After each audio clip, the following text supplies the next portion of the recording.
Hello guys, welcome back to my YouTube channel Divya Kavari vlogs. నేనైతే ఈరోజు ఒక మంచి ట్రావెలింగ్ బ్లాగ్ షేర్ చేద్దాం అనుకుంటున్నాను. సో నేను రీసెంట్లీ కోరంగి అయితే విజిట్ చేశాను. అక్కడ బ్లాగ్ అయితే మీతో షేర్ చేస్తున్నాను. I'm so excited that day అనమాట. చాలా రోజులు అయిపోయింది ఇట్లా ట్రావెలింగ్ చేసి. అండ్ ఈ మధ్య నాకు ట్రావెలింగ్ కూడా పడట్లేదు. అట్లాంటిది ఉండేది కాదు నాకు యాక్చువల్గా. బట్ నేను ఇంట్లోనే ఉండకపోవడం వల్ల నాకు బస్ కూడా అంతగా సెట్ అవ్వట్లేదు అనమాట. సో ఆ రోజు అయితే ఎర్లీ మార్నింగ్ స్టార్ట్ అయిపోయాను. అండ్ క్లైమేట్ అయితే సూపర్గా ఉంది. నెక్స్ట్ వచ్చేది సమ్మరు. అండ్ ఇలాంటి విజువల్స్ అయితే మనకి ఇంకా అసలు కనిపించవు. సో అట్లా నేనైతే ఒక క్లిప్ అయితే యాడ్ చేశాను అనమాట. చాలా చాలా కామ్ అండ్ పీస్ఫుల్గా ఉంది. చాలా రోజులు అయిపోయింది ఇట్లాంటి క్లైమేట్ని కూడా చూసి. And let's get in to the video.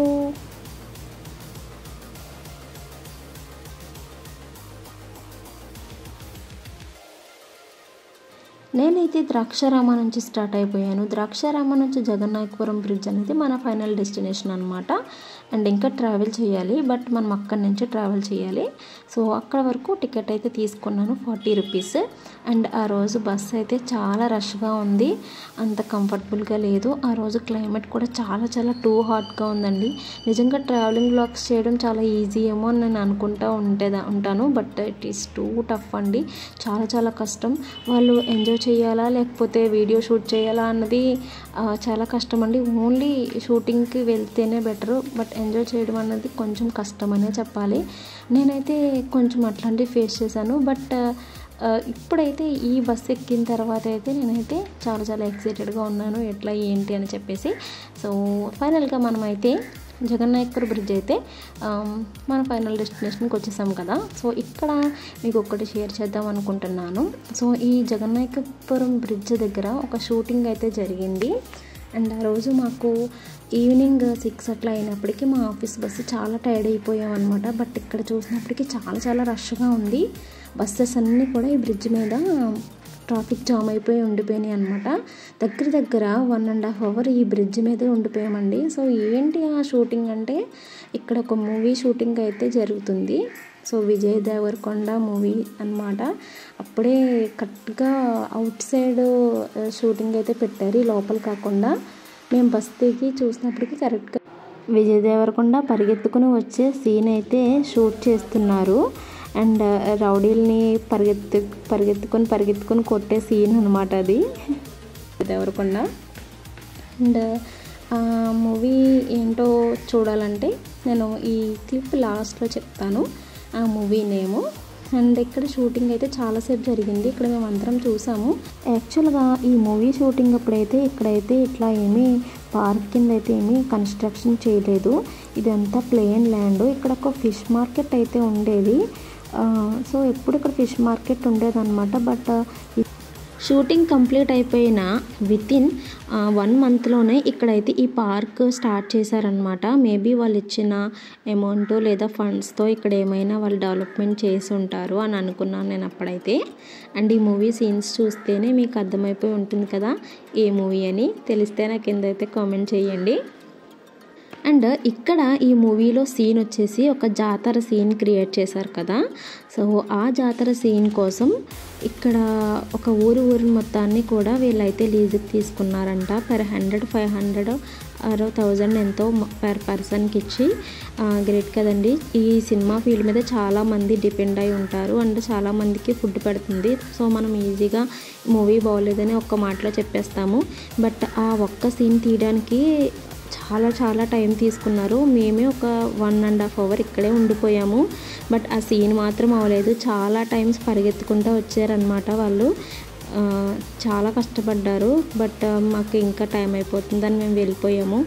అది అయ్యిందో లేదో కూడా తెలీదు. సో అంత కష్టపడి తీసిన మూవీని మనం 1 hourలో చూసేసి ఈజీగా బాగాలేదు అని చెప్పేస్తాం కదా. సో ఎవరిష్టం వాళ్ళదనుకోండి. జస్ట్ సరదాగా చెప్తున్నాను అంతే. సో ఇక్కడి నుంచి అయితే మీకు కనిపిస్తుంది కదా అటువైపు బ్రిడ్జ్. ఆ బ్రిడ్జ్ పై నుంచి మనం వెళ్ళాలి. అండ్ కోరంగి వెళ్ళాలంటే అటువైపు బ్రిడ్జ్కి వెళ్ళాలి. సో యాక్చువల్గా మనం ఇటువైపు బ్రిడ్జ్ నుంచి వచ్చాము కదా. ఇటువైపు బ్రిడ్జ్ నుంచి అటువైపు బ్రిడ్జ్కి వెళ్ళే దారిలో ఇదైతే మీకు షేర్ చేశాను. అండ్ మూవీ నేమ్ చెప్తానన్నాను కదా. ఈ క్లిప్ లాస్ట్లో మూవీ నేమ్ వచ్చేసి డియర్ కామ్రేడ్ అనమాట. సో ఇక్కడ నుంచి అయితే మనం బ్రిడ్జ్ పైకి, ఇందాక చూపించిన బ్రిడ్జ్ పైకి అయితే వచ్చేసాను. అండ్ ఇక్కడ నుంచి మనం కోరంగి వెళ్ళడానికి ఆటో కానీ బస్సు కానీ ఎక్కాలన్నమాట. మినిమం కాస్ట్ మాకైతే ఆటో అయితే మేము ఎక్కాము. ఆటోకి అయితే మాకు 20 రూపీస్ పడింది పర్ ఈచ్. మా ఫ్రెండ్కి నాకు 40 రూపీస్ అయితే పడింది అనమాట. సో అక్కడ 40 ఇక్కడ 40, ప్రస్తుతానికి మన బడ్జెట్ వచ్చేసి 80 రూపీస్. సో నెక్స్ట్ మనం స్టార్ట్ చేద్దాం. యాక్చువల్గా నేను ఈ ట్రావెలింగ్ బ్లాగ్ స్టార్ట్ చేసినప్పుడు చిన్న చిన్న టిప్స్ అయితే షేర్ చేస్తాను అండ్ మధ్య మధ్యలో యాడ్ చేస్తాను అనమాట. యాక్చువల్గా ఇది స్టార్ట్ అయ్యాం కదా, ఇక్కడైతే నేను హాస్టల్లో ఉండేదాన్ని ఎంఎస్ఎన్ చార్టీస్ దగ్గర. అండ్ చాలా మెమరీస్ అయితే నేను రీక్రియేట్ చేసుకున్నాను వెళ్ళే దారిలో. అండ్ మేమైతే ఈ కోరంగి 2-3 టైమ్స్ వెళ్ళాము. ఒకటి మా కాలేజ్ ఫ్రెండ్స్తో అండ్ ఆఫీస్ ఫ్రెండ్స్తో వెళ్ళామన్నమాట. సో ఇప్పుడైతే నా బెస్ట్ ఫ్రెండ్తో వెళ్తున్నాను. అండ్ ఇది చొల్లంగి దాటేసిన తర్వాత నెక్స్ట్ మనకి దగ్గరలోనే ఒక 15 మినిట్స్లో మనం అయితే రీచ్ అయిపోతాము. అండ్ ఆ రోజైతే చాలా హాట్గా ఉందండి. సమ్మర్ లాగే అనిపించింది. ఇంట్లో ఉన్నప్పుడు మాకైతే అసలు ఏం తెలియట్లేదు, బట్ బయటకు వస్తే మాత్రం చాలా వేడిగా అనిపించింది. అక్కడున్న ఒక బ్యాడ్ సిచ్యువేషన్ ఏంటంటే అక్కడ వాటర్ ఫెసిలిటీ లేదండి. కానీ వాళ్ళైతే ఒక మంచి రూల్ అయితే పెట్టారు. ఆ రూల్ ఏంటంటే ప్లాస్టిక్ నాట్ అలౌడ్ అనమాట.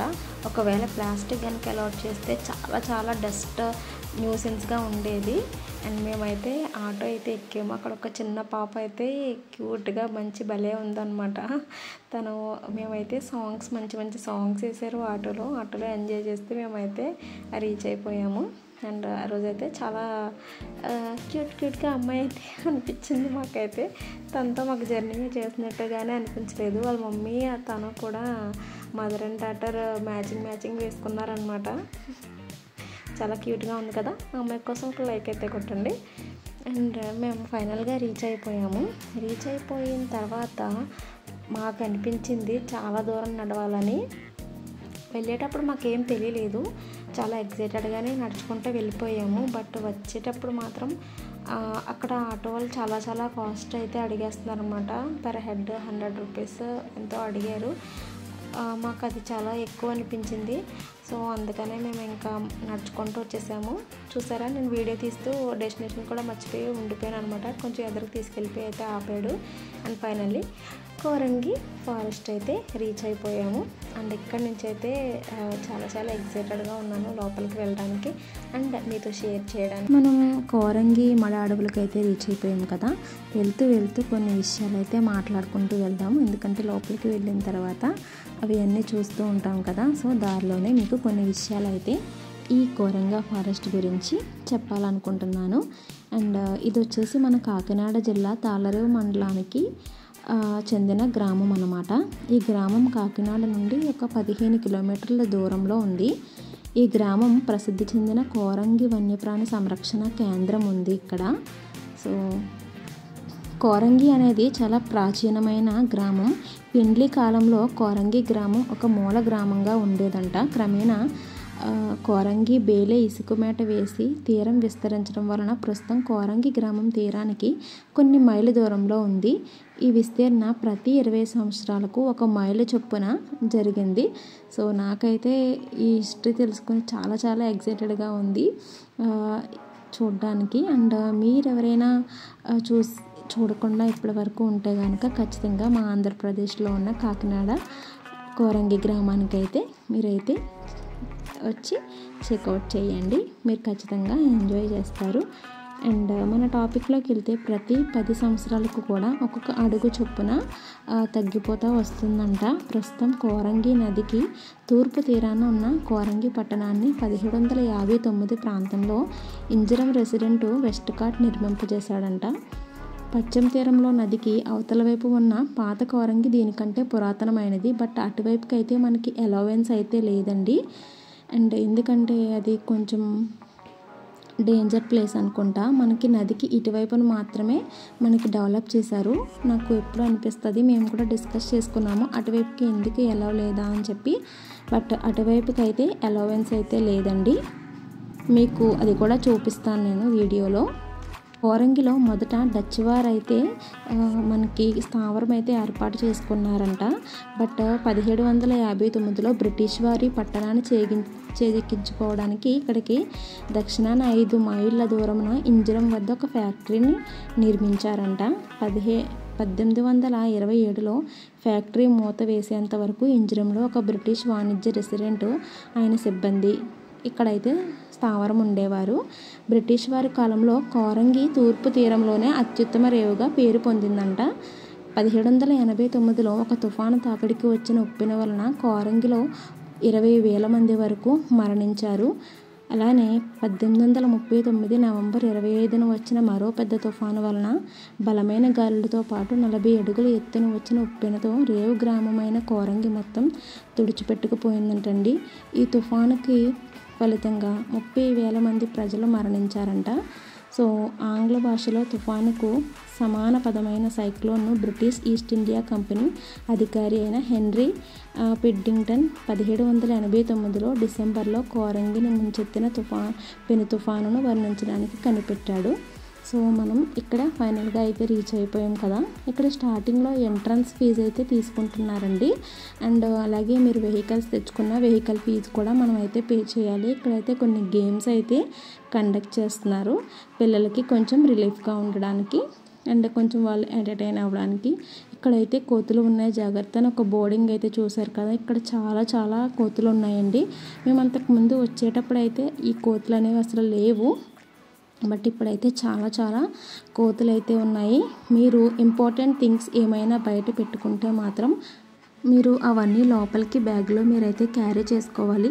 ఎందుకంటే మేము దారిలో వస్తున్నప్పుడు షూట్ చేస్తున్నప్పుడు ఒక బ్యాగ్లోంచి పేపర్స్ ఏవో తీసేసి మొత్తం కోతులైతే అవి డిస్ట్రాయ్ చేస్తున్నాయి. సో బీ కేర్ఫుల్, అన్నీ బైక్లో పెట్టేసుకొని అయితే అసలు వెళ్ళొద్దు. బైక్ పేపర్స్ కానీ మీకు బైక్ రిలేటెడ్ కానీ ఏమైనా ఇంపార్టెంట్ వస్తువులు అయితే అస్సలు బైక్లో అయితే వదిలేయద్దు. ఎందుకంటే వాటికైతే గ్యారంటీ లేదు. జస్ట్ మీరు బైక్ పార్కింగ్కి మాత్రం మనీ కడుతున్నారు అంతే. దానికి సెపరేట్గా అయితే మీరే చూసుకోవాలి, మీ బాధ్యత. అండ్ ఇక్కడ కొన్ని గేమ్స్ అయితే కండక్ట్ చేశారు. కొంచెం ఎక్స్పెన్సివ్గానే అనిపించింది. టెడ్డీ బేర్స్ కూడా కొంచెం కాస్ట్ ఎక్కువగానే ఉన్నాయి. బట్ చాలా క్యూట్గా ఉన్నాయి అన్నమాట. మేమైతే జస్ట్ చూసాము. అండ్ కొన్ని టెడ్డీ బేర్స్ అయితే ఎప్పుడు చూడలేదు, అంత మంచిగా డిజైన్ చేశారు. బట్ మేమైతే ఏం తీసుకోలేదు. సో పిల్లలకైతే కొంచెం ఎంటర్టైన్మెంట్ గేమ్స్ అయితే ఇక్కడ చాలానే పెట్టారు. అండ్ ఇక్కడ హోమ్ థియేటర్స్ కూడా ఉన్నాయండి, ఓటీటీ అండ్ అలాగే నార్మల్ మూవీస్ కూడా చూడడానికి ఇక్కడైతే డెవలప్ చేశారు. అండ్ దారిలో మేము అది కూడా చూసాము. ఎవరికైనా ఇంట్రెస్ట్ ఉంటే చెక్అవుట్ చేయండి. అండ్ అలాగే మేము ఇక్కడి నుంచి వెళ్ళేటప్పుడు టికెట్ అయితే తీసుకోవాలి. లోపల ఎంట్రన్స్ టికెట్ అయితే ఉంటుంది. తుఫాన్కు భయపడి కొంతమంది ఆంధ్రులు మరీష్కి వలస వెళ్ళిపోయారంటండి. 1836లో కోరంగ నుండి గాంజెస్ గంగా అనే నౌక ఎక్కి వెళ్ళినట్లు రికార్డులో ఉందంటండి. ఆ తర్వాత విశాఖపట్నం పరిసర ప్రాంతాల నుంచి చాలామంది వెళ్ళారంట. మరీష్కు తెలుగువారి వలసల్లో కొరంగి ఎంత ప్రాధాన్యత వహించిందంటే మరీష్లో తెలుగు వాళ్ళను కొరంగిలు అని పిలిచేవారంట. ఒకేసారి ఎక్కువ మంది తెలుగు వాళ్ళు మరీష్కి వెళ్ళే నౌక ఎక్కింది 1843లో కొరింగా ప్యాకెట్ అనే ఈ నౌక కొరంగి రేవు నుండి బయలుదేరింది. ఆ నౌక యజమాని పేరు పొనమండ వెంకటరెడ్డి. 1837 నుంచి 1880ల మధ్య దాదాపు 20,000 మంది ఆంధ్రులు మరీష్లోనికి చెరుకు తోటలో కూలీలుగా పనిచేయడానికి అయితే వెళ్ళారంటండి. దీనికి బ్రిటిష్ వాళ్ళైతే హోప్ ఐలాండ్ అని పేరు పెట్టారంట. దీన్ని కొరింగా లేదా తెలుగులో కోరంగి అని అయితే పిలుస్తున్నారు. ఇక్కడ ఉండే కొన్ని వన్యప్రాణులను అయితే వీళ్ళు ఇక్కడ ఎంట్రన్స్లోనే ఇలా ప్లేస్ చేశారు. చాలా వన్యప్రాణులు అయితే అంతరించిపోయాయి. కానీ వాటికి సంబంధించిన గుర్తులు వాటి పేర్లతో సహా ఇక్కడైతే వాళ్ళు డిజైన్ చేశారు. ప్రతి ఒక్కటి కూడా మేమైతే చూసుకుంటూ వెళ్ళాము. ఇక్కడైతే స్టార్టింగ్ ఎంట్రన్స్లోనే వీళ్ళు ఇదంతా డిజైన్ చేయడం చాలా బాగా నచ్చింది. యాక్చువల్గా ఇదంతా కూడా లోపల బోర్డింగ్స్తో పెట్టేవారు. బట్ ఇప్పుడైతే ఇక్కడే వీళ్ళైతే డిజైన్ చేశారు ఎంట్రన్స్లోనే. ప్రతి ఒక్కరూ ఎక్కువ పిక్స్ తీసుకునే స్పాట్ అయితే ఇదే అన్నమాట. ఐలో కొరింగా అనేది ఈ ప్లేస్ అయితే అస్సలు ఖాళీ లేదు మేము తీసుకున్నప్పుడు. సో మేమైతే ఇవన్నీ చూసుకుంటూ అయితే లోపలికైతే వెళ్ళిపోయాము. సో ఇవన్నీ చూసుకుంటూ వెళ్ళిన ఇటు సైడు మాకు రైట్ సైడ్ అయితే ఇక్కడ ఎంట్రన్స్ ఫీజు అయితే ఉంటుంది. ఎంట్రన్స్ ఫీజు వచ్చేసి 50 రూపీస్ పర్ హెడ్ అండి. మేము 2 మెంబర్స్ వెళ్ళాం కదా, మా ఫ్రెండ్ అండ్ నేను వెళ్ళాం కదా, సో మా ఇద్దరికి 100 రూపీస్ అయితే అయ్యింది. అండ్ మన బడ్జెట్ చెప్పాలి కదా, so starting 40 rupees plus 40 rupees, ఇప్పుడైతే 100 రూపీస్, ఇప్పటికి 180 రూపీస్ అయితే మా బడ్జెట్ అయితే అయ్యింది. ప్రతి ప్రాంతంలోని ఇలాంటిది ఏదో ఒకటి ఉండడం అనేది చాలా గ్రేట్ అండి. అప్పుడప్పుడు రిలాక్సేషన్ కోసం వెళ్ళడానికి ప్రతి ఏరియాలోని, ఎస్పెషల్లీ ఆంధ్రప్రదేశ్లో ఇలాంటి చాలా చాలా ప్లేసెస్ అయితే ఉన్నాయి. సో నేనైతే ఖచ్చితంగా అవన్నీ నేనైతే షూట్ చేస్తాను. అండ్ నేను కూడా అట్లీస్ట్ 1 మంత్కి ఒక్కసారైనా ట్రావెలింగ్ వ్లాగ్ అయితే పెట్టడానికి ట్రై చేస్తాను. మేము టికెట్ తీసుకోవడానికి వెళ్ళినప్పటికీ ఇక్కడైతే మంకీస్ అయితే ఫుల్ బిజీగా ఉన్నాయండి. అసలు చాలా చాలా బిజీగా ఉన్నాయి. మంచిగా పేలైతే చూసుకుంటున్నవి అవి ఒకదానికొకటి. కానీ చాలా డేంజరస్ అండి బాబు, మాకైతే చాలా భయం వేసింది. అండ్ టికెట్ అయితే తీసుకుని మేమైతే లోపలికి అయితే వెళ్ళిపోయాము. అండ్ 2 మెంబర్స్కి చూసారు కదా 100 రూపీస్ పర్ హెడ్, 50 రూపీస్ చెప్పాను కదా. మేము జస్ట్ ఫోటో తీసుకుందామని చెప్పేసి బ్యాగ్ అండ్ మా ఎసెన్షియల్స్ అన్నీ అక్కడ పెట్టాము. ఈ లోపల ఒక కోత అయితే వచ్చేసి మా మీదకి దాడి చేయడానికి అయితే ట్రై చేసింది. మాకు చాలా భయం వేసింది. బట్ అక్కడ సిబ్బంది ఉండడంతో మేమైతే ఎస్కేప్ అయ్యాము. అక్కడైతే మాకు చాలా భయం వేసింది. సో మీ ఎసెన్షియల్స్ అన్నీ కూడా మీతోనే పెట్టుకోండి. ఇక్కడ కొన్ని మొక్కలు అయితే ఇక్కడ ప్లేస్ చేశారు. లోపలికైతే అలవెన్స్ అయితే లేదు. ఇది కూడా రీసెంట్గానే పెట్టినట్టున్నారండి. ఇందాక చూపించాను కదా, ఆ బోర్డు కూడా లేదన్నమాట, ఇప్పుడు రీసెంట్గా పెట్టారు. అండ్ ఇవి కూడా పిల్లలకి, చిన్నపిల్లలకి ఆడుకోవడానికి, పెద్దవాళ్ళు కూడా ఇక్కడ ఆడుకోవడానికి కొన్ని గేమ్స్, అలాగే కొన్ని గేమింగ్కి సంబంధించినవన్నీ కూడా ఇక్కడ ప్లేస్ చేశారు. మెయిన్ అయితే నాకు బాగా నచ్చింది ఇవే. ఇక్కడైతే మేము ఉయ్యాలైతే ఊగాము, చాలా హ్యాపీగా అనిపించింది. అండ్ నెక్స్ట్ మీకు పిక్స్ తీసుకునే స్పాట్ వచ్చేసి ఇదే అనమాట. ఇక్కడైతే మేము చాలా పిక్స్ అయితే తీసుకున్నాము. ఇక్కడ ఈ కోరంగికి సంబంధించింది ఒకటి బోట్ అయితే పెట్టారనమాట. అండ్ ఈ కౌస్ ఉన్నాయి కదండి, నిజంగా సేమ్ ఒరిజినల్ లాగే అనిపించినవి. అస్సలు తెలియలేదండి అవి ఆర్టిఫిషియల్ అన్నట్టు, అంత బాగా డిజైన్ చేశారు. నాకు ఈ స్పాట్ అయితే నా బెస్ట్ స్పాట్ అండి, చాలా చాలా బాగా అనిపించింది. అండ్ ఇక్కడ కొన్ని యానిమల్స్ని అయితే ప్లేస్ చేశారు. అండ్ ఆ బోట్ స్పాట్ కూడా నాకైతే చాలా చాలా బాగా నచ్చింది. అండ్ అక్కడ తాడి చెట్లని వాళ్ళకి ఉయ్యాలలో ఊగడానికి పెట్టారనమాట. తాడి చెట్లని కట్టారు, బాగున్నది, అది కూడా నాకు బాగా నచ్చింది. అండ్ ఎవరైనా ఊగొచ్చండి, దీనికైతే ఎట్లాంటి ఫీజు లేదు, ఓన్లీ 50 రూపీస్ మాత్రమే ఫీజు. అండ్ వేరే దేశాల నుంచి అట్లాగే స్టూడెంట్స్ ఎక్కువ మంది విజిట్ చేస్తూ ఉంటారు. ఫ్యామిలీస్ తక్కువ అండ్ స్టూడెంట్స్ చాలామంది ఉంటారు. అండ్ ఇది వచ్చేసి ఎక్వేరియం అండి. ఎక్వేరియం అయితే నాకు కొంచెం డిసప్పాయింట్గా అనిపించింది, ఎందుకంటే లోపల ఫిషెస్ ఉన్నాయి కానీ క్లీనింగ్ అయితే మంచిగా లేదండి. పాపం అనిపించింది నాకైతే. కొంచెం బాగా నాచు పట్టేసి ఉన్నాయి, క్లీనింగ్ అయితే అంత మంచిగా నాకు అనిపించలేదు. బట్ ఎక్వేరియం పిల్లలకి ఎంజాయ్ చేయడానికి అండ్ కొన్ని చేపలను అయితే ఉన్నాయి. అవి రేర్ ఫిషెస్ ఏం కాదు, జస్ట్ నార్మల్గా పర్యాటకులని కొంచెం ఆకర్షణీయంగా చేయడానికి అట్లా ప్లేస్ చేశారంతే. అండ్ చూసారు కదా, మేమైతే కొంచెం అయితే ఆడుకున్నాము. పిల్లలకి ఎక్కువ ఇంట్రెస్ట్ ఉంటుంది కదా చిన్నపిల్లలకి, అండ్ వాళ్ళైతే చూడడానికి అయితే వస్తారు. అండ్ ఇక్కడ డార్క్ రూమ్ కూడా ఉంది అండ్ థియేటర్ కూడా ఉంది. దీనికి సంబంధించినవన్నీ కూడా ఇక్కడైతే చూపిస్తారంట థియేటర్లో. సో మేమైతే అక్కడికి వెళ్ళలేదు. అండ్ కొన్ని పిక్స్ అయితే లాస్ట్లో అయితే షేర్ చేస్తున్నాను. పార్ట్ 2 కూడా ఉందండి. పార్ట్ 1 మీకు ఎలా అనిపించిందో నాకు కింద కామెంట్ చేయండి. సో పార్ట్ 2తో నెక్స్ట్ అయితే వస్తాను. Thank you for watching. Please like, share and subscribe my channel. So మీకు వీడియో నచ్చిందనే అనుకుంటున్నాను. Wait for part 2. Bye bye.